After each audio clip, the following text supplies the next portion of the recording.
si mentalement tu ne vas pas bien, est-ce que tu peux faire quelque chose? Qu'est-ce qui t'a tant traumatisé? Ces femmes? C'est quoi? Parce que moi, je t'ai toujours connu. Tu n'as jamais parlé de santé mentale avec moi, hein. Oui, oui, Qu'est-ce tu qui as a changé? raison. C'est Goumet? Alors, Jomion Arimakin, je suis comédien au cinéma. Je suis activiste de santé mentale, président de l'association Art et Bien-être Mental. Je suis également promoteur du Festival international du bien-être mental. Et j'ai eu une petite expérience en web humour que j'ai fait pendant 2-3 ans avec Fredo Ido. Donc, c'est un peu ça. Aujourd'hui, tu es la figure phare de la santé mentale. Tu veux nous en dire plus?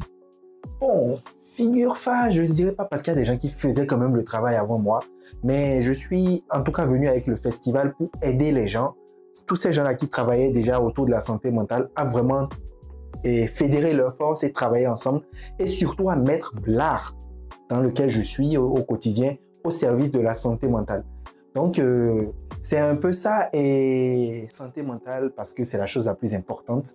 Il n'y a vraiment pas de santé sans santé mentale. Ça, c'est l'OMS qui le dit. Et on n'en parle pas assez. On n'en parle pas assez. Donc, je me suis dit, voilà, si mentalement tu ne vas pas bien, est-ce que tu peux faire quelque chose? Qu'est-ce qui t'a tant traumatisé? Ces femmes? C'est quoi? Parce que moi, je t'ai toujours connu. Tu n'as jamais parlé de santé mentale avec moi, hein. Oui, oui. Qu'est-ce qui a changé? C'est Goumet? Ça fait quand même 2 ans que j'en parle. 2-3 ans, ça fait de la troisième année. Non, Goumet, non. C'est vrai que Goumet peut affecter le mental de quelqu'un, mais personnellement, non. Je vais dire que à la base, je produisais des courts-métrages. J'en ai fait un sur les violences basées sur le genre. J'en ai fait un sur l'importance de parler sa langue maternelle. Et après, il y a eu un événement dans ma vie qui s'est passé, un parent qui est proche, qui s'est suicidé un 31 décembre. Et je me suis dit, mais vas-y, ce monsieur, je l'ai souvent jugé parce qu'il venait un peu alcoolique à la maison, tout ça. Et je me suis toujours dit, je l'ai mal regardé souvent. Mais en fait, il n'y avait personne pour aider ce monsieur. Et il se dit, un 31 décembre, c'est assez symbolique. Et je me suis dit, il faut faire un film dessus. Il faut parler de santé mentale. J'ai commencé par me documenter sur la chose. Et j'ai fait Club des dépressifs anonymes. Franchement, tout est parti de là, de ce court-métrage, Club des dépressifs anonymes, à qui je dois beaucoup. Et c'est de là qu'est parti mon engagement pour la santé mentale. Parce que j'ai vu qu'avec ce film, il y avait tellement de gens qui me faisaient des retours en fonction de comment ils se sentaient, que je me suis dit, il faut que je me penche dessus, il faut que j'aide le maximum de gens. Et on a créé le festival du bien-être mental. Je pense que autant que nous sommes, on a toujours besoin d'aide. Peu importe qui tu es, tu as toujours besoin d'aide. Et surtout au niveau du mental, on a toujours nos moments de moins bien où ça ne va pas toujours. Et dans ces moments-là, il faut vraiment se faire accompagner. En tout cas, il ne faut pas se retrouver seul. Mais le problème, on est en Afrique. En général, nous, les Africains, on a du mal à s'ouvrir. Je connais ces préjugés. Dire quand ça va mal. Est-ce que tu as déjà vu un psychiatre faire fortune ici en Afrique? C'est pas possible. Non, justement, tu vois, justement, c'est aussi ça. Moi, je mets, c'est vrai, l'art au service de la santé mentale, mais j'essaye aussi de changer la mentalité des Africains par rapport à cela, par rapport à aller vers un psychiatre, par exemple. Par exemple, en mai, on va organiser un événement qui est Consulte un psy, qui est vraiment facilité, rendre moins tabou cette affaire d'aller voir un psychologue, un psychiatre, ce genre de personnes. Parce que ce sont des personnes qui peuvent nous aider. Au-delà de la thérapie, de tout ce qu'il y a autour, de parler aux gens, de s'ouvrir, ce que les Africains aussi ne font pas beaucoup, s'ouvrir. La première chose pour guérir, quand on souffre de troubles mentaux ou de maladies mentales, c'est de s'ouvrir, c'est de parler, de reconnaître qu'on ne va pas bien et ensuite de parler, d'en parler. Et c'est la chose la plus difficile, mais on va y arriver. Tu sais, on commence par de plus en plus en parler. J'ai vu que depuis qu'on a commencé par parler de santé mentale sur les réseaux, à organiser des événements, il y a de plus en plus de choses qui sortent, des entreprises qui s'y intéressent. Voilà, je pense qu'on est bien parti pour que les choses changent.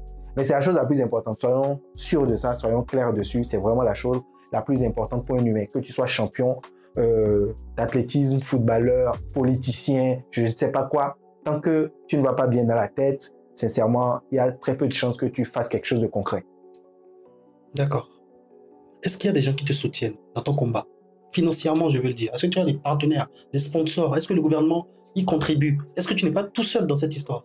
Bien sûr, tu sais, on vient de commencer et c'est difficile. Financièrement, j'avoue que pour l'instant, les 2 premières éditions du festival qu'on a organisé, c'est vraiment de l'autofinancement. Je peux dire que il y a des gens qui m'accompagnent. Mais généralement, c'est pas de l'argent qu'on me donne. Mais voilà, tu vois, par exemple, pour organiser les cérémonies d'ouverture, de clôture, on a eu des endroits comme voilà, le Bénin Royal Hotel, on a eu des endroits comme la Galerie Interlux. On a un partenaire, VIPP, Interstice, Charles-Emmanuel Berg, qui carrément a soutenu toute la résidence des artistes plasticiens qui ont créé des toiles. Donc, voilà. Et aujourd'hui, c'est avec ces toiles-là aussi qu'on arrive à tenir l'association parce que ces toiles sont en vente. On essaye de les revendre. Ah, c'est pour ça que tu me parles tout le temps de tes toiles. Oui, je vais acheter mes toiles. J'ai dit à Ladji d'acheter une de mes toiles, on va mettre derrière ici. Ça va rendre beau son décor. Mais comme tu as parlé de millions là, moi c'est pour ça que j'ai dit. Non, c'est pas cher, c'est pas cher. Je suis orphelin. Hein? Non, on va s'arranger après. Moi-même j'ai santé mentale. Justement, chaque fois que tu viendras dans ton studio, tu vas regarder les toiles, ça va toujours. Ma santé mentale, c'est financier. Non, écoute, justement. N'essaie pas de me convaincre. Tu vas pas réussir. Je sais que tu vas finir par acheter une de mes toiles, mais il n'y a pas de problème par rapport à ça. Donc, je disais, au-delà de ça, tu vois, on essaye on a lancé des appels à dons. Tout ça, ce n'est pas toujours, comment je vais dire, ce n'est pas toujours, ça ne porte pas toujours ses fruits. Parce qu'on essaie toujours c'est normal. C'est comme un bébé qui vient de naître. C'est progressivement que ça va prendre. Mais j'ai espoir. J'ai espoir que cette année, par exemple, la première édition s'est tenue. La deuxième édition a été meilleure. La troisième édition sera forcément meilleure. Mais je profite de ton canal pour demander à tous ceux qui veulent nous accompagner financièrement parce qu'on en a besoin de nous contacter. Il n'y a pas de problème. Ils peuvent voir sur les réseaux au Festival international du bien-être mental. On a la page de l'association ici qui est Association Arrêt Bien-être Mental. On a un site internet qui est en maintenance, qui sera bientôt disponible, que tout le monde pourra visiter pour voir ce qu'on a déjà eu à faire. Donc voilà, on travaille sur pas mal de choses. L'art au service de la santé mentale. Je veux bien qu'on parle d'art maintenant parce que artiste, si je parle de mon combat d'activiste de santé mentale sans parler de mon côté artiste, c'est difficile parce que les gens ne vont pas vraiment comprendre le lien qu'il y a entre les deux. Explique-nous le lien. Ok, je t'explique. Moi, je suis comédien, je suis au cinéma, j'ai eu la chance de jouer dans des courts-métrages, des longs-métrages, des séries et tout. Donc, voilà, en tant qu'artiste, je me suis dit, l'art. Pour moi, l'art, en fait, surtout le cinéma, parce que moi, je suis dans le cinéma, c'est le meilleur moyen pour sensibiliser, pour passer un message. Aujourd'hui, qui ne regarde pas un film? C'est comme la musique. Qui n'écoute pas de la musique? Aujourd'hui, quand tu suis un film qui te passe un message, qui te sensibilise, forcément, il y a quelque chose, il y a un déclic. Que ce soit positif ou négatif, tu vas te faire ton idée par rapport à la thématique qui est traitée. Donc, je me suis dit, pourquoi ne pas utiliser l'art pour sensibiliser les personnes, pour rendre ça plus ludique? Parce que aujourd'hui, quand on te dit, aujourd'hui, les Béninois commencent de plus en plus à s'intéresser, par exemple, à l'art plastique. Les gens organisent des vernissages, les gens y vont, il y a pas mal de gens. Donc, l'art plastique, le cinéma, la mode, la musique. Aujourd'hui, je travaille sur un projet de bande dessinée sur la santé mentale. Aujourd'hui, je travaille sur un projet de film d'animation sur la santé mentale. Toutes ces choses-là, vraiment tous les types d'art, la mode, tous les types d'art au service de la santé mentale, je trouve que en faisant cela, ça va motiver plus de gens, plus d'artistes à en parler. Parce que l'année dernière, on a fait un appel à films. Il y a des gens qui ont fait des films. Spécialement pour le festival, on a projeté une vingtaine de films. On a reçu environ 40 films. On en a sélectionné 20. Mais vraiment, j'ai été surpris par la qualité, par les messages que chacun de ces films véhiculait. Et c'est vraiment louable cela. Tu fais quoi avec Semicity? Alors, Semicity, comme je t'ai dit au départ, je faisais de la production. Je produisais moi-même mes courts-métrages. Je suis comédien. Tout ce que j'ai toujours voulu faire, c'est être acteur. Mais on est dans un pays où les opportunités, ça ne vient pas comme ça. Donc, j'ai décidé de financer, d'écrire mes propres histoires, de les raconter et de jouer. Parce que c'est la chose que je préfère le mieux. Et Semicity aujourd'hui m'offre l'opportunité d'apprendre le métier de producteur. Là, je suis sur le programme Semicity Film Lab. C'est un programme de 14 mois. On a 7 mois de cours théorie et on a 7 mois de production. Donc, c'est en anglais, full in English. So, my English is better. Clément, faut parler français. Laisse-moi parler un peu anglais quand même. Même si c'est médiocre. Bref, c'est en anglais. Franchement, merci à Semicity parce que ça nous permet de comprendre le métier de producteur. Aujourd'hui, sans un producteur, un film, c'est difficile qu'un film naisse. Et par exemple, toi, tu es un producteur de podcast, par exemple. Tu es un producteur. Tu es déjà un producteur avec tout ton studio, tout ça. Franchement, moi, je te félicite. Ce n'est pas facile. Et voilà, Semecity permet à des jeunes, on est 15 au niveau de la production et 15 au niveau de l'écriture de scénario. Oui, mais moi, j'aimerais en savoir plus sur Semecity. J'en entends parler, mais je ne sais pas vraiment c'est quoi leur rôle. Est-ce que, par exemple, un jeune qui aujourd'hui a écrit un scénario très intéressant, il peut aller proposer à Semecity. Est-ce que Semecity peut produire ce scénario, lui donner les sous pour produire son film, par exemple? Non, je ne pense pas que Semecity en soit capable. Semecity, c'est plus un incubateur. Un incubateur. À Semecity, il y a les universités comme ADS, Africa Design School, on a Epitech aussi, qui sont des universités à côté. Il y a des formations comme l'Incubima Animation, le Semecity Film Lab, ou encore Fly Paris pour les gens qui sont dans la mode. Semecity est un incubateur, il met à disposition de jeunes talents des formations gratuites qui sont généralement financées par la Banque mondiale. Et ça leur permet de pouvoir ensuite se professionnaliser, pouvoir créer, comme tu dis, trouver les moyens de financement de films. Semecity n'est pas une maison de production, c'est un incubateur, c'est le gouvernement béninois qui a créé cet écosystème-là pour permettre à des jeunes talents. Donc en gros, leur argent ne sort pas.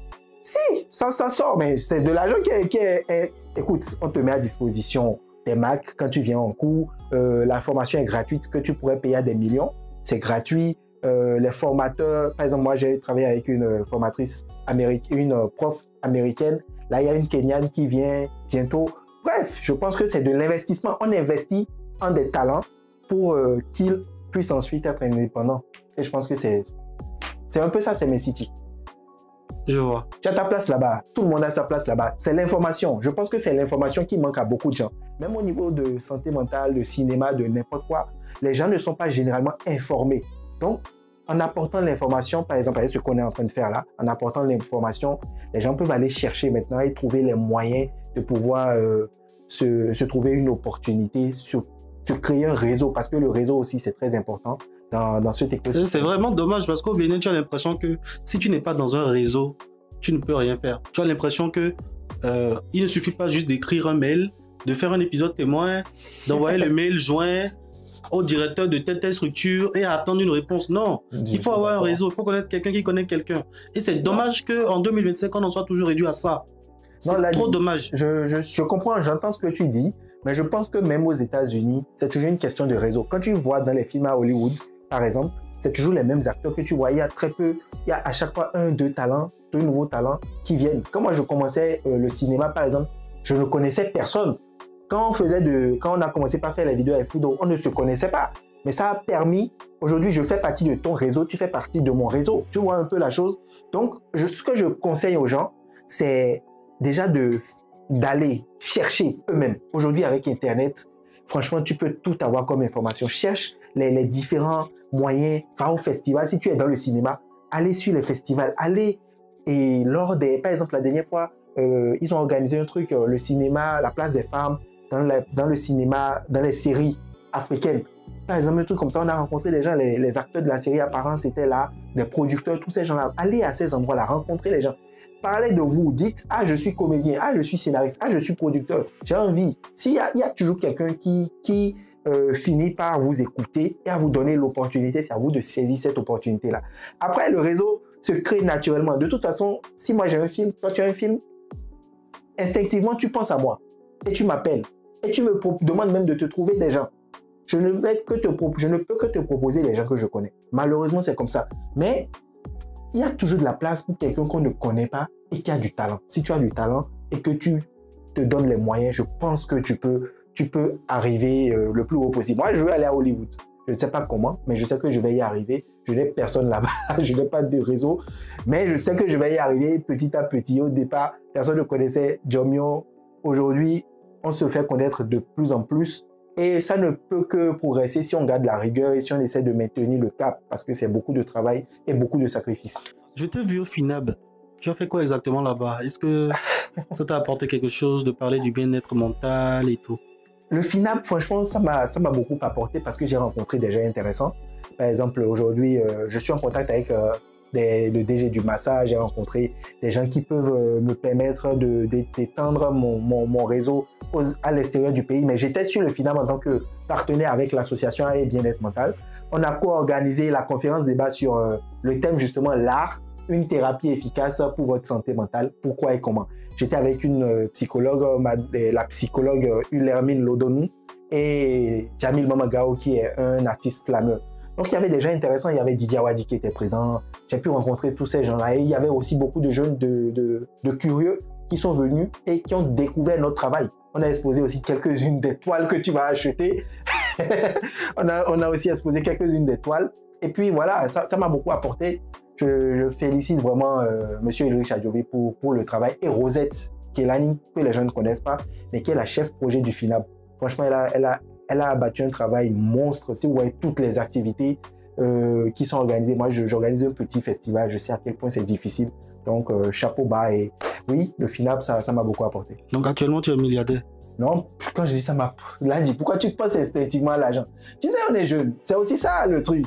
Quand tu parles comme ça, les gens qui viennent, aujourd'hui, si tu demandes à un jeune, viens travailler avec moi, il va te dire, je gagne combien, ce qui est normal. Mais attention, on est c'est le processus. Par exemple, moi, aujourd'hui, on organise 2 éditions de mon festival. Ce qu'on a comme budget ne sera pas le même si on va jusqu'à 10 ans, par exemple.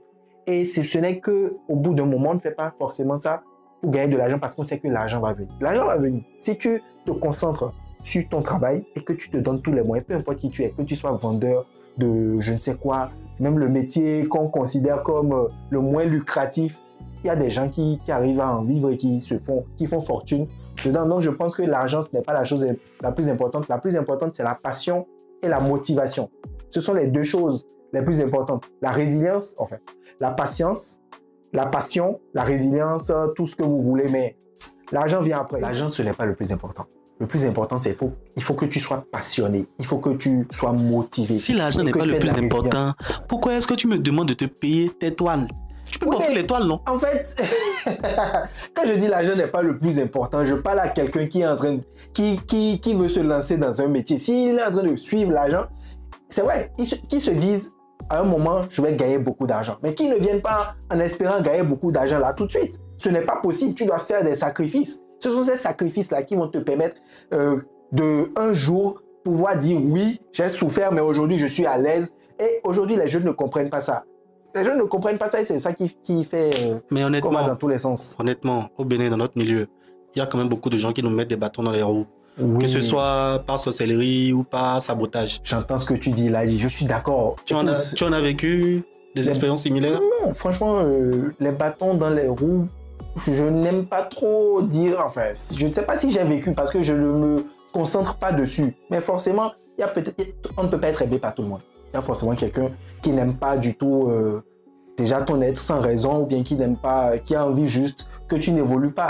Mais on ne doit pas s'attarder dessus. Si tu dois évoluer, concentre-toi sur toi et avance. Maintenant, l'argent, oui, on a besoin d'argent, mais écoute, on galère. C'est vrai que le pays est assez compliqué, mais pour s'en sortir, il faut juste voilà, évoluer et foncer. Il ne faut pas abandonner.